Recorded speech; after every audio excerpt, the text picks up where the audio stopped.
விஜய் டிவியோட ரொம்ப முக்கியமான ஷோஸ் வந்துட்டு ப்ரொடியூஸ் பண்ணிட்டு இருக்கிற ஒரு முக்கியமான கம்பெனி தான் வந்துட்டு மீடியா மேசன். மீடியா மேசன் கம்பெனில இருந்து விஜய் டிவியோட ரொம்ப முக்கியமான ரொம்ப சக்சஸ்ஃபுல்லான ஷோஸ் எல்லாருமே வந்து மீடியா மேசன்ல இருந்து தான் ப்ரொடியூஸ் பண்ணி இருந்திருக்காங்க. மீடியா மேசனோட ரொம்ப முக்கியமான ஷோஸ் வந்து super singer, cook with Comali and Mr Mrs Chinnathirai. இந்த 3 ஷோ தான் ரொம்ப ரீசெண்டா அவங்க பண்ணிட்டு இருந்தாங்க. அண்ட் லாஸ்ட் இயர் வந்துட்டு சூப்பர் சிங்கர் ஷோல நாங்க விலகுறோம், இனிமேட் நாங்க மிஸ்டர் மிஸ்ஸஸ் சின்னத்திரை அண்ட் குக் வித் கோமாளி அந்த 2 ஷோ மட்டும் நாங்க பண்ணுவோம் அப்படின்ற மாதிரி போன வருஷமே அவங்க சொல்லியிருந்தாங்க.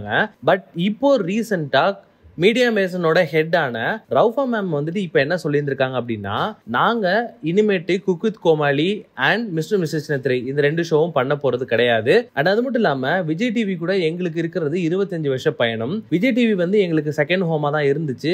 பட் இப்போ நாங்க விஜய் டிவி விட்டு வெளியில போறோம், நாங்க வந்து ஒரு சின்ன பிரேக் எடுக்க போறோம் அப்படின்ற மாதிரி ஒரு போஸ்ட் ஒன்று போஸ்ட் பண்ணியிருக்காங்க. அண்ட் அது மட்டும் இல்லாம அவங்க என்ன சொல்லியிருக்காங்க அப்படின்னா, 1000க்கும் மேற்பட்ட எபிசோட்ஸ் வந்து நாங்க டைரக்ட் பண்ணியிருந்திருக்கோம். அண்ட் 100க்கும் மேல நிறைய ஆர்டிஸ்ட் வந்து நாங்க உருவாக்கி இருந்திருக்கோம். நிறைய ஷோஸ்க்கு வந்து நாங்க கண்டென்ட்ஸ் கொடுத்திருக்கோம். அது மட்டும் இல்லாம நிறைய யங் டேலண்ட்ஸ் வந்து நாங்க கண்டுபிடிச்சு வெளியில கொண்டு வந்திருக்கோம். அதெல்லாமே வந்துட்டு விஜய் டிவிக்குள்ள நாங்க இருந்தனால தான் எங்களால பண்ண முடிஞ்சுச்சு. சோ விஜய் டிவிக்கு வந்து ரொம்ப பெரிய தேங்க்ஸ் நாங்க இந்த இடத்துல சொல்லிக்கிறோம். அது மட்டும் இல்லாம நாங்க கூடிய சீக்கிரம் வேற ஒரு பெரிய ஷோவோட வருவோம் அப்படின்ற மாதிரியும் சொல்லி இருந்திருக்காங்க.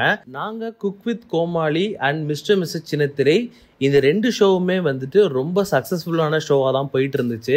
இந்த ஷோல வந்த எல்லா கண்டென்ட்ஸ்க்குமே வந்து நாங்க எங்க ஹார்ட் அண்ட் சோல கொடுத்து தான் ஃபுல் எஃபர்ட் போட்டு தான் நாங்க இந்த ஷோவுக்காக ஒர்க் பண்ணியிருந்திருக்கோம். அண்ட் இந்த ஷோ வந்துட்டு எங்களுக்கு ரொம்ப க்ளோஸ் டு தி ஹார்ட்டா தான் இருக்கும் எப்பொழுதுமே. இந்த ஷோ மட்டும் கிடையாது, விஜய் டிவியும் வந்து எப்பொழுதுமே எங்களுக்கு க்ளோஸ் டு தி ஹார்ட்டா தான் இருக்கும். பட் நாங்க இப்ப இந்த ஷோவை விட்டு இந்த விஜய் டிவி விட்டு வெளியேறோம் அப்படின்ற மாதிரி அவங்க ஒரு போஸ்ட் ஒன்று போஸ்ட் பண்ணியிருக்காங்க. அண்ட் இந்த போஸ்ட் வந்து ரவுஃபா மேம் தான் போஸ்டும் பண்ணியிருந்திருக்காங்க. அண்ட் அது மட்டும் இல்லாம குக் வித் கோமாளியோட டைரக்டரான பார்த்தி அவர்களும் வந்து ஒரு போஸ்ட் ஒன்று போஸ்ட் பண்ணியிருக்காரு. சோ அவர் என்ன சொல்லியிருந்திருக்காரு அப்படின்னா, ஒரு சில குட் பை வந்து சொல்றதுக்கு ரொம்ப கஷ்டமா தான் இருக்கும், பட் நம்ம அதை சொல்லிதான் ஆகணும். விஜய் டிவி கூட எனக்கு 10 வருஷ பயணம் இருக்கு. இப்போ அந்த பயணத்துக்கு வந்து நான் ஒரு குட் பை சொல்ல வேண்டிய நேரம் வந்துருச்சு. சோ இனிமேட்டு நான் விஜய் டிவில இருக்க மாட்டேன். விஜய் டிவி எனக்கு நிறைய மெமரிஸ் கொடுத்திருக்காங்க. சோ அதனால விஜய் டிவிக்கு ரொம்ப ரொம்ப தேங்க்ஸ் அப்படின்ற மாதிரி பார்த்தி அவர்களும் வந்துட்டு ஒரு போஸ்ட் ஒன்று போஸ்ட் பண்ணியிருக்காங்க. சோ இது மூலமா மீடியா மேசன் டீம் வந்து விஜய் டிவி விட்டு வெளியில போறாங்க. அண்ட் அவங்க வெளியில போறது மட்டும் இல்லாம cook with Comali and Mr Mrs Chinnathirai இந்த 2 ஷோவும் இனிமேட்டு விஜய் டிவிக்குள்ள வராதோ அப்படின்ற மாதிரியான கேள்விகளும் எழுந்துகிட்டு இருக்கு.